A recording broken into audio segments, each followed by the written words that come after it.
For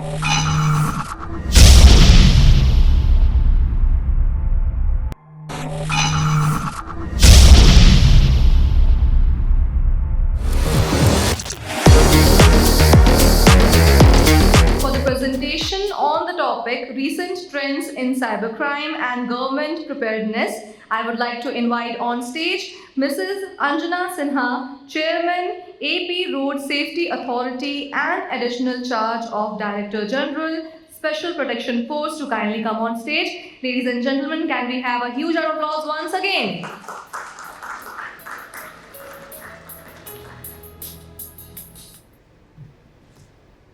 Thank you, Cyber and Cyber Express, for giving me this opportunity to come and share my views, and more importantly, to come and listen to luminaries like Lieutenant General Pant and experts like Sumanesh Joshi. I'm sure I'll have many more experts. Actually, the opening remarks of Sumanesh Joshi has made things much easier for me. And of course, the overview which Pant has given is absolutely, I think, on the dot.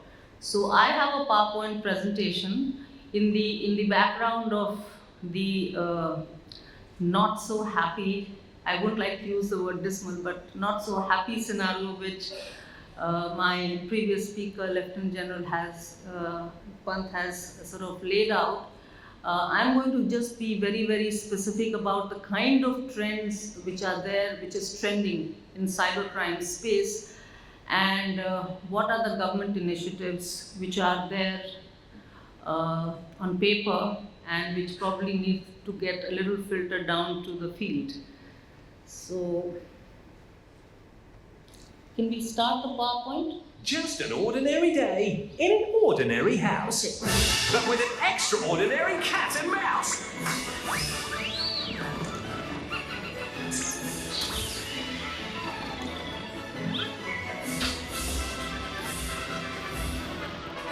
Expect nothing less than full-blown chaos. Don't miss the brand new Tom and Jerry show. Starts April the 12th at 9 on Boomerang. Okay, so that is just to make a little bit of a lightening effect, but honestly, as Sumanesh said, we are all in this Tom and Jerry game. All people sitting there and all of us here, we're actually Jerrys.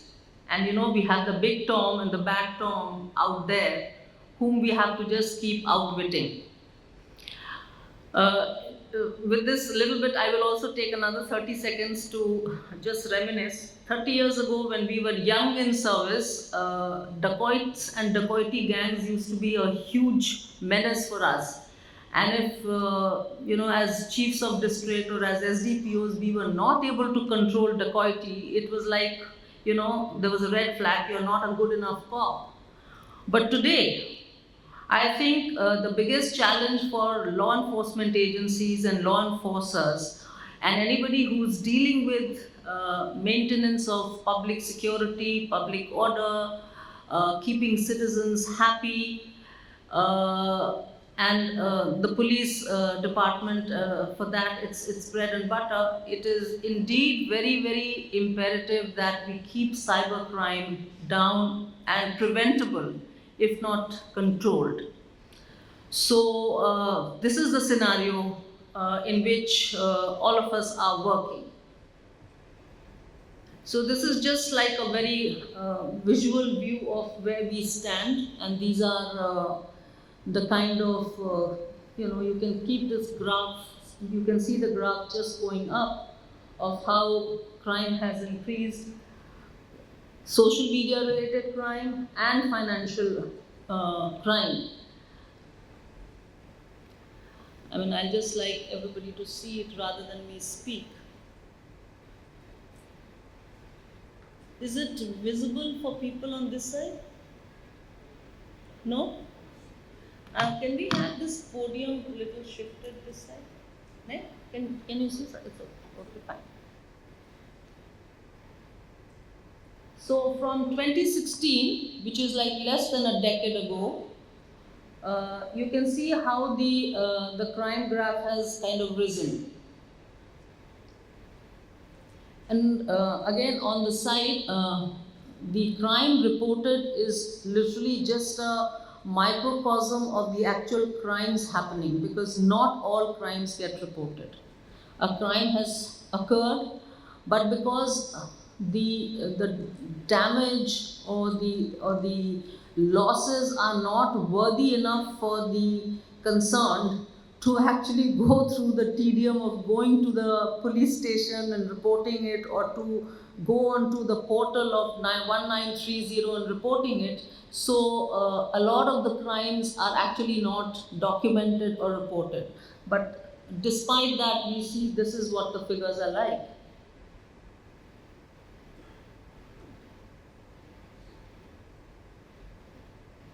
We have to look at identity theft. I mean, apart from many other things, I think there is something called identity theft, which is a very, very serious, apart from the financial frauds where people are losing their assets, money.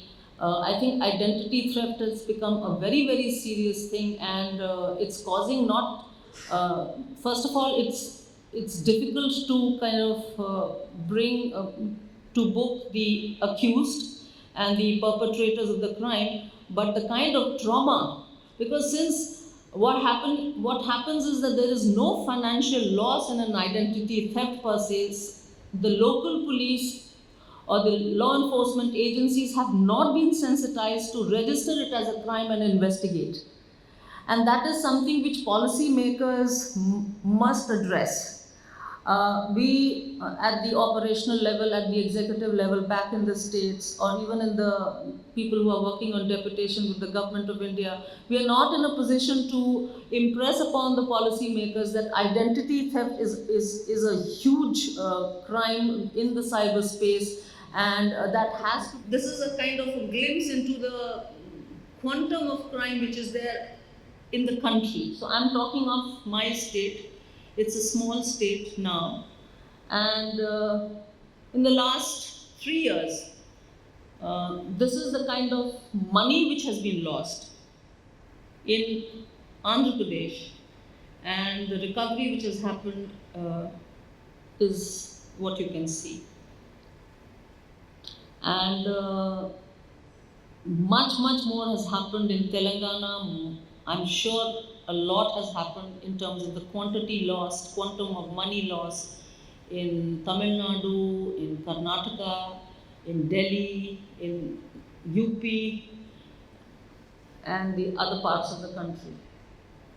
So this is one particular case I do want to say, and that how, as Lieutenant General Pansa has mentioned, that the people and the cooperation with the people and process is so imperative. I think it really kind of brings me back to sort of impress upon and restate my case. So we have an e-challan system for taking, collecting challans for traffic violations. I think it's everywhere in the country now. And here what happened was that the vendor who was given the job of collecting the license fee and sort of tracking and collecting the payments was the culprit. So he actually got the page. He actually got the license by participating in a tendering process with the police department. And he was to collect the traffic challans, and he was to debit it in the government treasury, because traffic challans typically go to the government treasury. But because it had to be done digitally and it was all through all the softwares which we were doing, what he had done was that he was collecting the challans on behalf of the government, and you have that Razor, payment gateway. These are gateways, standardized gateways through which you let the transaction happen. So the Razor payment gateway was connected to a dedicated bank account which was meant to be collecting money for the government. And from there, the money used to go to the treasury. But he created a midway another bank account, which was his bank account. And the money started going into that bank account.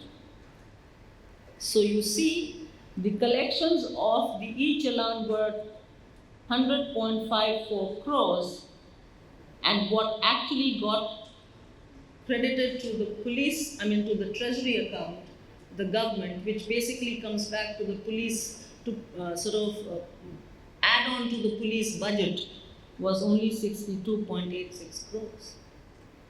And this guy, the cyber crime department of Andhra Pradesh was able to locate this fraud. And I think this must be one of its kind, that you work within the police department and then you are sort of taking them for a ride. It was very unfortunate. The guy has got bail, and the recovery is still on. So we have to be so careful about the kind of people which we associate with in terms of even facilitating our work. So when our digital partners in our work, who they are and where they are coming from and what are their credentials, always need that updation and cross-checking. That is also something which we need to keep in mind. Instant loan apps, scams, I think I don't need to dwell on it too much. Yeah, then Aadhaar cards and fingerprints, that is also something which I just spoke of. It's just a visual demonstration of how it happens. So sometimes, apart from people getting physically frauded, in the sense that they will say that, okay, you're getting this money, put your thing. Sometimes the fingerprints are also lifted on scotch tape. And then, and sometimes the innocent people actually give it, saying that, okay, you can keep doing it. If I have to keep getting this widow pension every month of 5,000 rupees each, please keep my thing. And the guy who comes and dispenses that 5,000 rupees to the woman, he has the fingerprint on a scotch tape kind of a thing, and he can operate her account or his account and keep getting money out, and people have lost money. This has happened, I think, in 70 cases in the state of Andhra Pradesh. Of course, the money lost is not too much, but the people who have lost money, for them even 5,000 or 10,000 rupees is a lot, because they really come from that sections of society where that's the kind of money they survive on, or for them that is subsistence. Yeah. The other thing which policymakers, and I was just talking to somebody from the industry here, we need to really put our heads together is how to ensure that the registration goes up, one, and two, how we are able to get the recoveries of the money lost at least. That is something which is not happening, and probably during the course of the panel discussions, we should be able to come up with some solutions. And for cyber, it will be a big thing and a salutary thing if they can make a white paper out of this conference and then give it to I4C, MHA, or submit it to important people like Lieutenant General Pansa, Suminesh sir, because these are, decision makers in the government verticals, and they can really sort of take up some of the interventions which could be sort of brainstormed and got here in this conference. I was just also suggesting that I4C has, brought in so many people together, so many agencies together. Why can't they have a task force of, let's say, the financial institutions, the TSPs, that is the telecom service providers, people from the DOT, people from the intelligence fraternity, have a task force model at the center, and then kind of replicate that at the states, like a chapter in every state, and they have a direct kind of control, just like we have the Intelligence Bureau, which has its own kind of, autonomous communication between the center and the states. If that kind of, task force can be built, and it's not very difficult to do, I think a lot of the problem can be sort of addressed. And this can be done under the aegis of MHA, because organizations like IB or other organizations like IC4 are all working under that kind of the ministry. So this is something which we really need to look at to be able to address the problem of the inertia which is there at the local police level and at the enforcement level.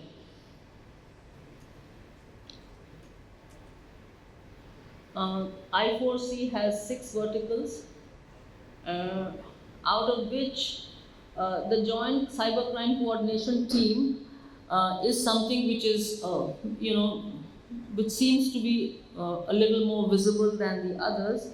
The Cyber Commando, they started doing capacity building just about, I think, 3 months ago. But under this JCCT is what one can do is what I just kind of mentioned. We can have a task force kind of thing which starts at the center, and it has its chapters in all the states, and then they coordinate in terms of what needs to be done. So best practices from states, then kind of analysis of the MOs which is happening in every state, and then coming out of it what is called, if not real time, at least close to time, solutions and interventions to address the problem of cybercrime. Yes, of course, we all know about 1930, but sometimes, I'm just trying to play the devil's advocate and keeping certain things open to this audience. Sometimes 1930 is not working. People are trying to reach, but the server is down, or so that golden hour or the golden 30 minutes kind of gets lost, and then of course your mule accounts get activated. So that is another thing. The banking people really need to identify the mule accounts. That is something which is not very difficult, because if you just take out a sheet of log transactions for like 2 months, you can make out which is a possible mule account and which is not. And that kind of data can really help law enforcement agencies and even the cybercrime reporting, I4C, to sort of then work on what needs to be frozen where, apart from the cell phones which need to be killed or blocked.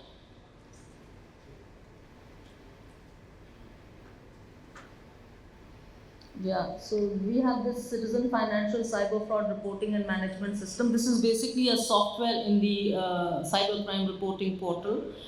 This is a very well-designed portal, but then it will require all the data which I just spoke of.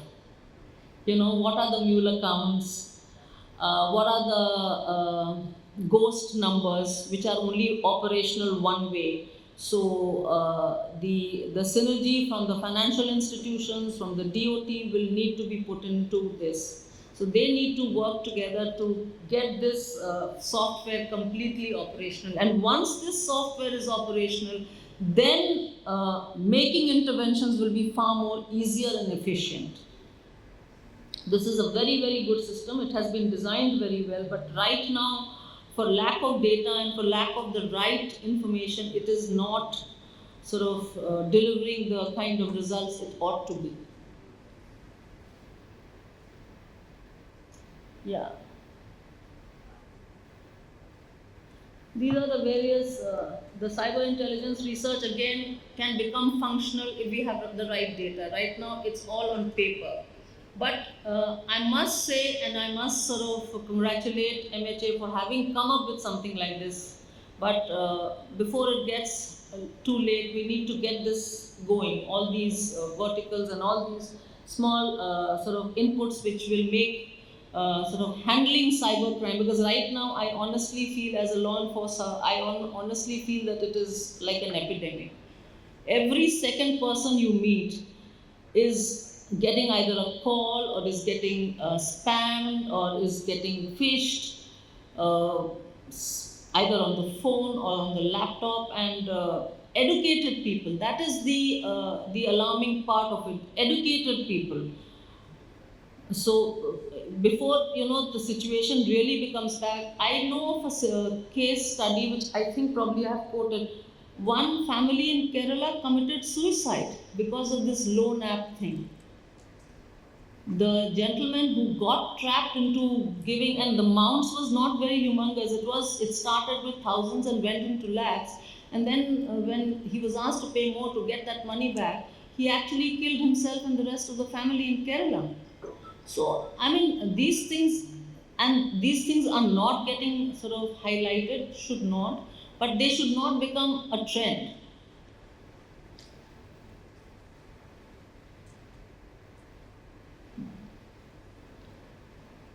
This is about Andhra Pradesh, so I think I can just leave it. NCFL is again something which has come up. We have one center come up in Delhi, and we have another one coming up in Hyderabad.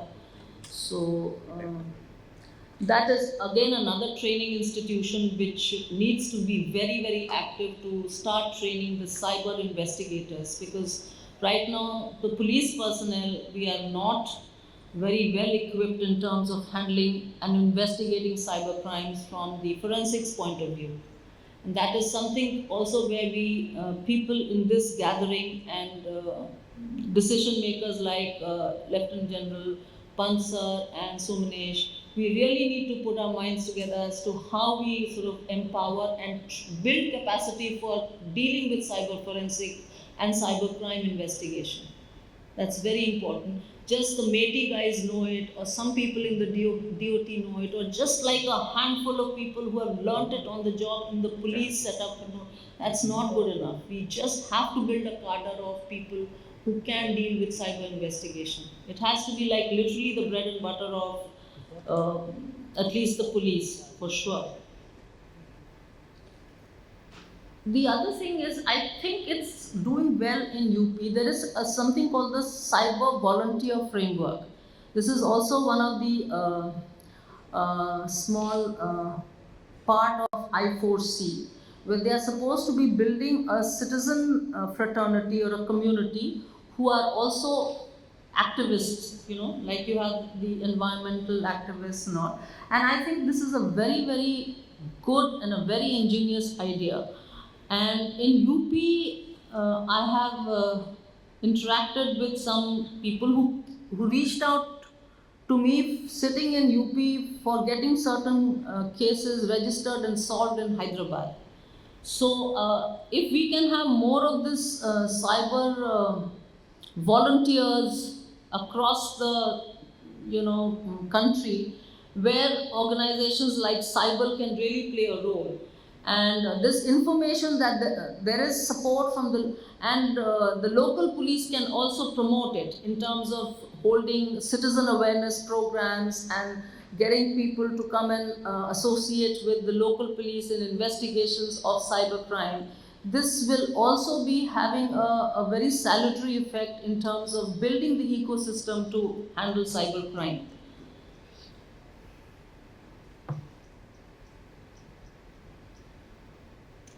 I think Sumanesh spoke of Chaksu. So Chaksu is a very, very innovative thing within the cybercrime reporting portal, where you can sort of give information about ghost numbers. You can ask for your stolen phone if you provided the IEMEI, that phone can be killed. If it gets reactivated, you can track it back. So those things are very, very important, and we need to know that these portals are indeed available. Actually, even 1930 is not known to many people until DOT actually started, pushing messages into our phones. Similarly, about Chaksu and cyber volunteers, all these messages keep coming from BSNL or from even telecom service providers. Like now, I think Airtel has started sending you messages like, if you get a lot of calls and you try to block it, then it says this could be a possible scam number. So something like that, So it's very easy for them to identify, but if they get a little proactive in terms of engaging with the citizens, it will make a huge difference in terms of bringing the incidence of crime down. Yeah, active involvement of all the law enforcement agencies in using the I4C. I4C is not just 1930. That is, not just that one play where you just report your crime. There are 6 verticals in I4C. There's a training wing, there is a reporting wing, there's an R&D wing, there's a joint coordination committee which works, there is a forensic science institution for training. So there are 6 verticals, and the industry, people who are in the IT, and stakeholders like us, we all need to engage with all these verticals. That is what is important. Of course, citizen awareness is very, very much needed. Increasing the strength of cyber commandos. Cyber commandos is a nice word for basically doing capacity building for people who do investigations. And cyber commando training can also be utilized by the industry, by the corporate. It's not only meant for government officers. It's also meant for the industry. So the industry guys should also know how to engage with these. But of course, the priority will be given to government officers. But there are 6 or 7 places where training is imparted, and interacting with the training institutions to make the industry also equally updated and sort of equipped to handle these kind of things, because in the industry I know they keep doing their own cyber investigation all the time. That's it. Thank you.